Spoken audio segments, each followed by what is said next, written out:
ఒక కుర్రాడు చెత్త పారేయడానికి వెళ్ళినప్పుడు అతనికి అనుకోకుండా అత్యంత విలువైన ఒక వస్తువు దొరుకుతుంది.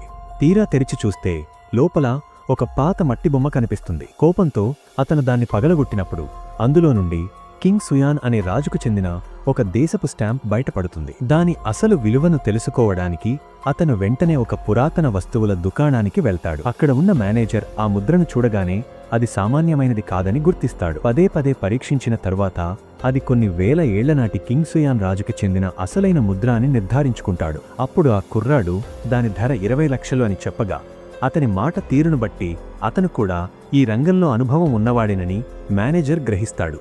చివరకు వారిద్దరి మధ్య 1.6 మిలియన్ల డీల్ కుదురుతుంది. ఆ తర్వాత యువకుడు తన దగ్గర ఉన్న మరొక జెడ్ ప్లేట్ తీస్తాడు. దాని విలువను కూడా గుర్తించిన మేనేజర్ దాన్ని ఎలాగైనా కొట్టేయాలని పథకం వేస్తాడు. కుర్రాడు గమనించని సమయంలో మేనేజర్ అసలైన జెడ్ ప్లేట్ తీసివేసి దాని స్థానంలో నకిలీ జెడ్ ప్లేట్ పెడతాడు.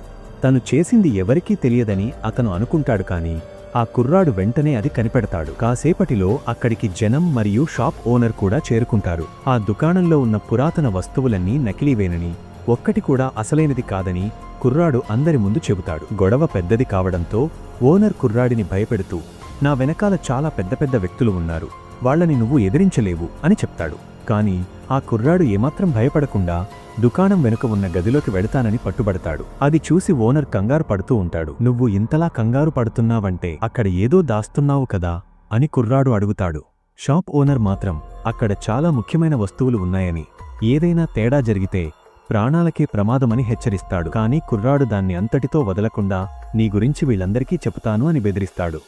ఆ తర్వాత ఏం జరిగిందో తెలుసుకోవాలి అంటే పార్ట్ 2 అని కామెంట్ చేయండి. వీడియో నచ్చితే లైక్ చేయండి, ఛానల్ని సబ్స్క్రైబ్ మరియు ఫాలో చేయండి.